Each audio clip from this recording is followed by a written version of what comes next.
Rabu pagi, 6 Mei 2026. Di wilayah pesisir Desa Ciparanti, Kecamatan Cimerak, Pangandaran, suasana yang biasanya tenang mendadak berubah menjadi kegaduhan.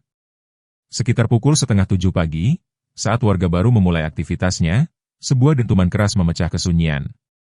Sebuah truk diesel bermuatan berat kehilangan kendali dan keluar dari jalurnya, mengakhiri perjalanannya tepat di tengah-tengah bangunan milik warga. Objek yang menjadi korban hantaman keras ini adalah sebuah saung lesehan milik warung seblak setempat. Bangunan kayu yang biasanya menjadi tempat favorit pelanggan untuk menikmati kudapan pedas tersebut, kini rata dengan tanah. Tidak ada lagi tiang yang berdiri tegak, yang tersisa hanyalah tumpukan kayu dan atap yang hancur berkeping-keping akibat terjangan kendaraan besar yang membelah keheningan pagi di jalur Cimerak. Agustiana, pemilik warung seblak berusia 37 tahun, masih tampak terpukul saat menceritakan kejadian yang menimpanya.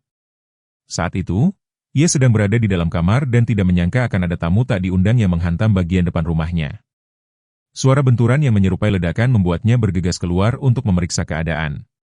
Betapa terkejutnya Agustiana saat mendapati saung lesehan kebanggaannya sudah roboh total. Di hadapannya, bagian depan truk diesel berwarna gelap sudah masuk ke area warungnya. Saungnya hancur total. Untuk sementara tidak bisa dipakai lagi sebelum dibangun ulang, tuturnya dengan nada lirih.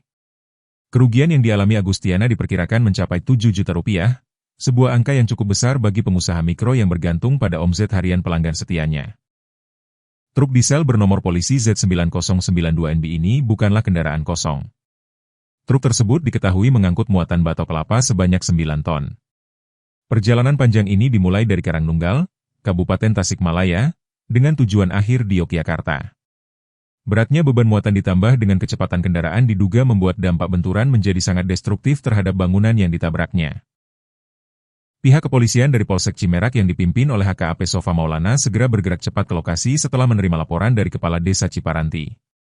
Selain menghancurkan saung seblak, truk maut ini juga merusak fasilitas publik lainnya.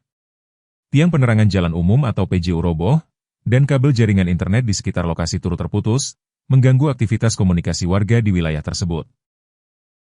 Berdasarkan hasil olah tempat kejadian perkara sementara, penyebab kecelakaan tunggal ini sudah mulai menemui titik terang. Polisi menduga sang sopir mengemudi dalam kondisi mengantuk berat. Kelelahan setelah menempuh perjalanan jauh dari Tasikmalaya membuat konsentrasi pengemudi menurun tajam, hingga akhirnya truk oleng dan menyasar bangunan di sisi jalan. Meskipun kerusakan material yang ditimbulkan cukup parah, polisi mengonfirmasi bahwa tidak ada korban jiwa dalam insiden ini. Sopir truk dilaporkan selamat dan tidak mengalami luka serius. Namun, kerugian kolektif yang mencakup kerusakan warung, fasilitas penerangan jalan, dan infrastruktur internet diprediksi mencapai 7 juta rupiah. Penanganan kasus ini kini telah dikoordinasikan dengan unit Satlantas Polres Pangandaran untuk proses hukum dan evakuasi kendaraan lebih lanjut. Bapak boleh dijelaskan soal laka ini, silahkan Pak. Tadi kronologisnya. Kronologisnya saya juga kurang tahu, saya juga masih tiduran di kamar.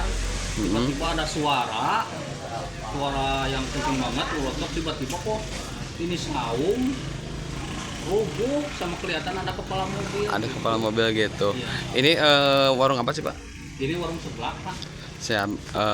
Terus setelah rusak ini bisa digunakan lagi gak Pak?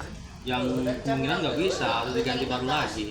Iya, sekitar berapa Pak kerugian Pak? Ini kerugian sekitar 7 jutaan lah bikin saung ini. Cuman saung aja Pak? Apa ada lagi yang? Nggak ada, cuma saung doang. Saung aja, siap.